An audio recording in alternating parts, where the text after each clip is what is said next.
If we can't go back, must I marry you? She whispered. A single father, torn by loss. A powerful CEO, haunted by pride. And on a desert island where survival demanded more than strength, only love and sacrifice could decide their fate. Before we start today's story, leave a comment below and let us know which city you're watching from. And at the end, don't forget to rate it from 0 to 10. Now, sit back, relax, and enjoy the story. The night was restless, alive with the hiss of the ocean and the cry of unseen birds. A single father sat by the fire, staring into the flames as if they could answer the questions he dared not speak. Beside him, a woman in torn silk glared at the endless dark horizon. She was a CEO, used to skyscrapers, corner offices, and a life where control bent to her command. But here, stranded on a nameless island, her voice broke into the silence with a single, trembling question. If we can't go back, must I marry you? The words sliced through the air, heavy with fear, defiance, and something she could not name. He did not answer.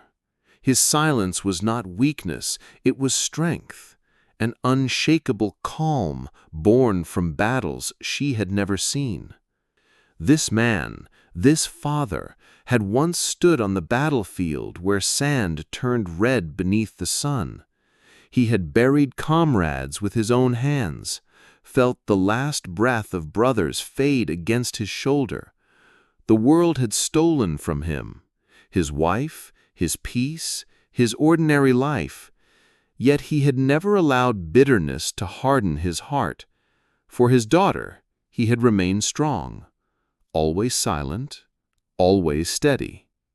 Now fate had thrown him beside her, a woman shaped by power but starved of tenderness. She had fought wars of a different kind, boardrooms where greed devoured kindness, contracts where loyalty meant nothing, and nights in glass towers where success left her lonelier than failure ever could. At first she despised him.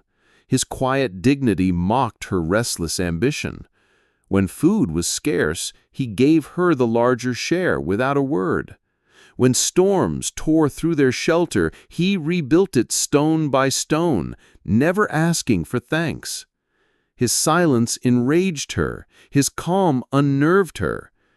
And yet, as days turned to weeks, she found herself watching him as if his very existence held an answer her empire had never given.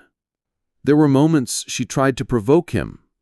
Why don't you demand respect? Why don't you claim what you deserve?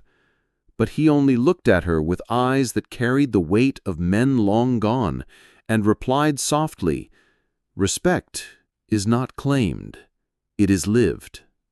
The island tested them both. Hunger gnawed at their strength, heat burned their skin, and yet the greatest battle was not with nature, it was within themselves. One night, when her pride finally broke, she wept beside the fire. No audience, no subordinates, no mask of authority. Just a woman crumbling beneath the weight of loneliness.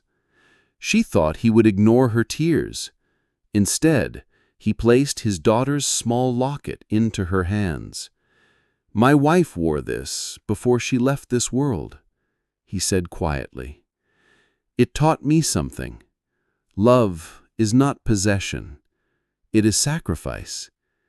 His words struck her like lightning. For the first time, the walls around her heart cracked. And that night, staring into the firelight, she asked the question that changed everything. "If we can't go back, must I marry you?" He finally turned to her, his gaze steady as the ocean tide. "You must marry no one. Not me, not anyone. Unless your heart chooses freely."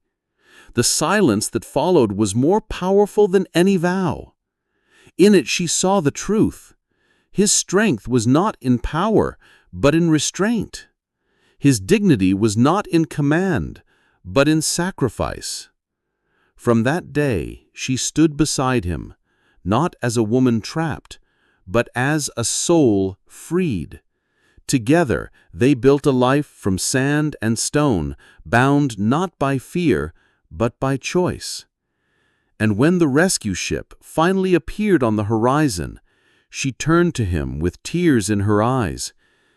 "The world may see you as stranded, but I see you as the strongest man alive." What do you think? Was it survival that bound them, or something far deeper? Share your thoughts in the comments. Tell us where you're watching from, and subscribe for more stories that honor the power of silent strength.